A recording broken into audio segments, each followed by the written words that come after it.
Okay. Assalamualaikum warahmatullahi wabarakatuh and a good day to everyone. So I am from group 7K9 is going to present sugar transport for our SCL biology. So I'm going to introduce our members first. So me myself Nur Amira binti Azmi, and second member is Nurul Aina Bila binti Muhammad Saleh, and last is Muhammad Hakim bin Muhammad Razif. For the introduction, we go through the organic nutrient transport. As we know, each type of plants will undergo the photosynthesis. This photosynthesis process will produce its product, which is glucose, oxygen, and also water. This product is very important to our environment. As the plant evolve and move onto the land, there are a lot of challenging for their survival. To adapt with it, plant will evolve tissue and organ to acquire water and mineral and collect sunlight for photosynthesis. The tissue also evolve as the plant grows taller. Role of phloem. So generally, phloem are function as they can transfer or translocate the product of the photosynthesis. So where can we find it?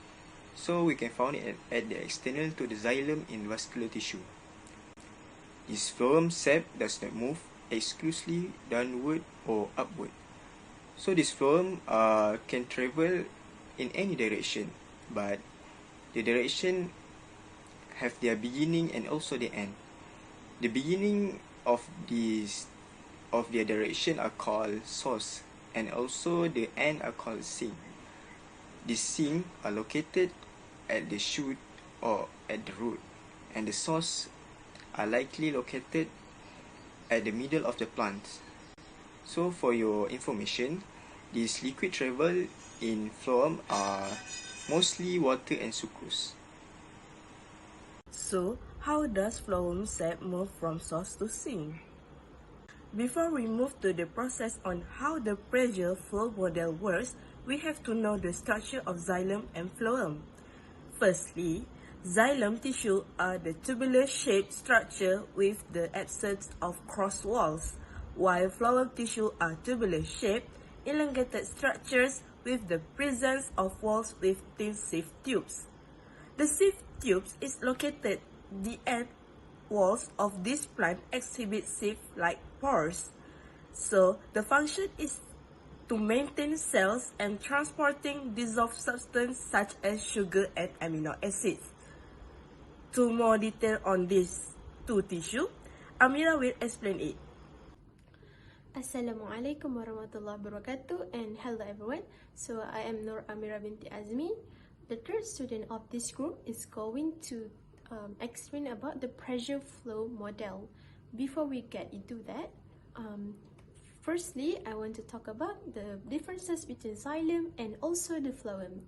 So xylem will transport water and also minerals, and these substances move only up from the roots to the leaf. So the water will evaporate through the leaf, and this process is called transpiration, where loss of water occur through stomata. So next, the phloem. So phloem will carry two dissolved substances, for example the sugars and also amino acid. So phloem, there are two types of important cells, which are the source cells and also the sink cells. Source cell will produce sugar, while the sink cell will unload sugar. As mentioned earlier, phloem can travel in any direction. Later, Amira will describe the movement of phloem sap from leaf, the source, to roots, the sink.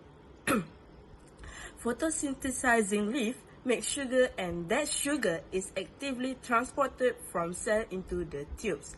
Remember that phloem also like a xylem, which is continuous pipeline throughout the plant. Firstly, the sucrose is transported from the mesophyll cell to the companion cell to the sieve tube. The hydrogen ion, that product from photosynthesis, will pump into mesophyll cell. This membrane protein will pump protons out of the cell. From this, concentration gradient of hydrogen ion is formed when hydrogen ion return to the cell through protein channel along the concentration gradient. At the same time, sucrose that will translocate together with this hydrogen ion. Sucrose is transported through the membrane to the sieve tube by co-transport, which moving down their concentration gradient. So, to more understand on how this process works, let's watch this video. Sucrose is transported from the mesophyll to the companion cells and then to the sieve tubes. In the membrane of the companion cells, there is a proton pump. This is a membrane protein that pumps protons out of the cell. In this way, a concentration gradient of hydrogen ions is formed across the membrane. Hydrogen ions return to the cell through the protein channels along the concentration gradient. At the same time, sucrose is translocated together with these ions. Sucrose is therefore transported through the membrane of the companion cell to the sieve tube by means of co-transport, which in this case involves simultaneous transport with hydrogen protons. In conclusion, the sugar will under massive pressure at source, then forced to move by bulk flow to area low pressure at the sink-like route. So, that's why this step called pressure flow model. Next, let's hear explanation on this pressure flow model works by Amira.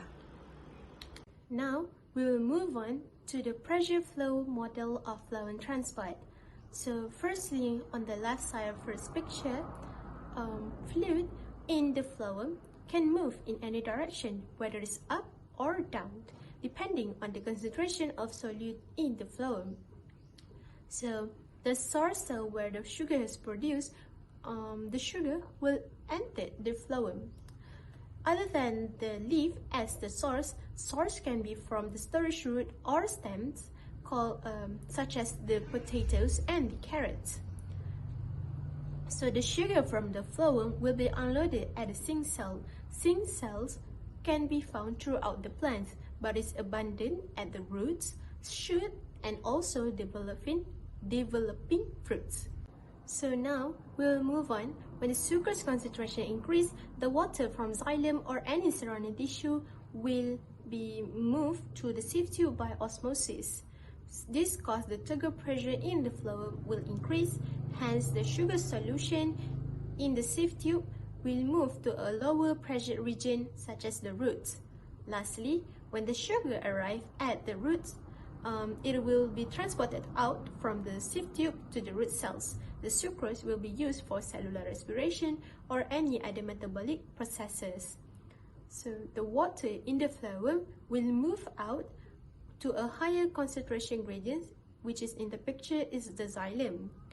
The loss of water result in decrease of the phloem pressure will cause fluid to be pulled from any other higher concentration pressure of phloem. The vascular system of plants has two transport tissues called xylem and phloem. Xylem transports water and minerals, while phloem transports a variety of dissolved substances, including sugars and amino acids, throughout the plant. Water in the xylem always moves up in the direction from the roots to the leaves. At the leaves, water evaporates. This evaporation, called transpiration, creates tension at the top of the water column in the xylem and causes water to be drawn upward from the roots.